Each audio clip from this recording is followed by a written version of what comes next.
Hey everyone, and welcome to Module 3. We are almost halfway through this course. I want to give, as I do every week, just a very brief overview of what to expect this week, and an encouragement to please reach out to me if you have any concerns along the way.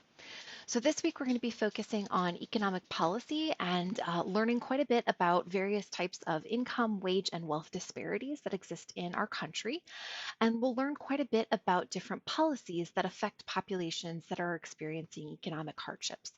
It's really important as you are exploring this topic that you think back to what we talked about in the first module on values and how values, right, that different policymakers may place on a particular situation, such as economic hardship, what impacts those values might have on the types of policies that we have. So think about that as you're reading through.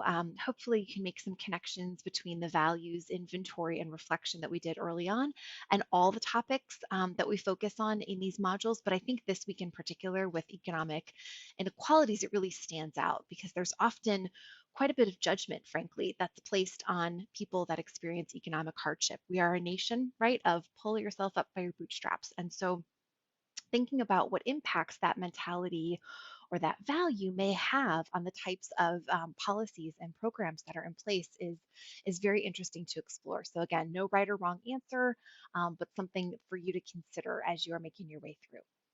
What you'll do this week is you'll read one chapter of Lane. You have to read either chapter 9 or chapter 14. Both focus on economic policy.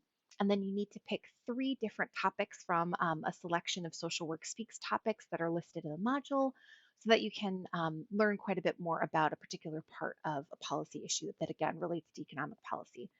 There are also a couple articles that are mixed in there, and as there is every week in those modules online, some videos and some supplemental materials to really help drive home some of the key points from the topics each week.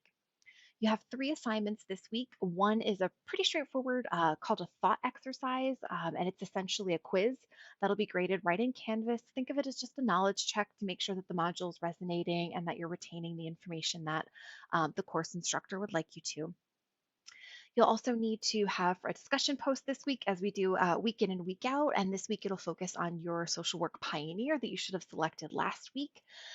Just take a moment to make sure you're responding to all the prompts that are in the instructions. Essentially, make sure you're answering all of the questions that are listed out there. And please take some time to ensure that you're responding by the end of the module to at least two peers posts. That is the way that you can ensure that you are on the path to getting full credit for discussion posts.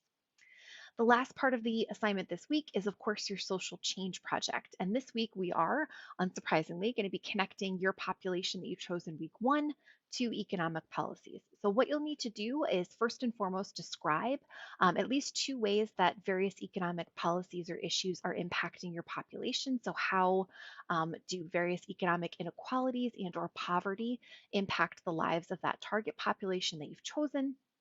You'll also need to reflect back on ethical principles. Again, select two ethical principles from that NASW Code of Ethics and explain how they relate to income inequality that's experienced by your population.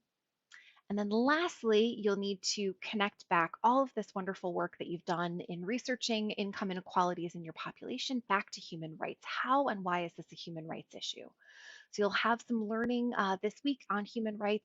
That'll be, again, one of the readings that you'll complete this week.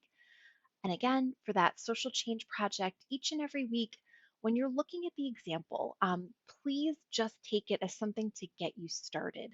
Your paper should be more detailed than the example is, and it should actually be you completing the research, right? So the example says things like, in this paper, I will talk about X, Y, and Z, right? But it doesn't necessarily go into detail on it.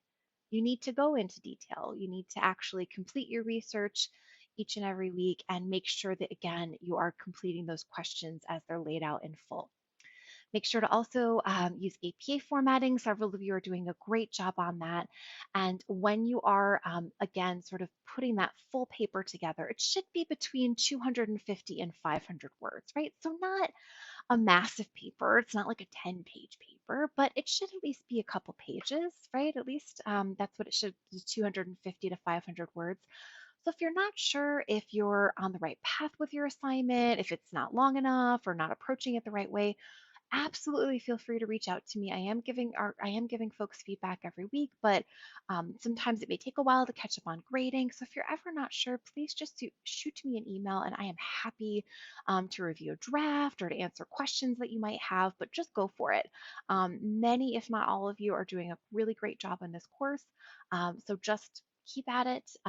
Take your time with the reading each week, and all the information, I promise you, is there for you in Canvas. Sometimes it just takes a little reading through to get there. Hope that you all have a great week. And again, I am here day in and day out with any questions or support that you might need. So please do not hesitate to reach out. Take care.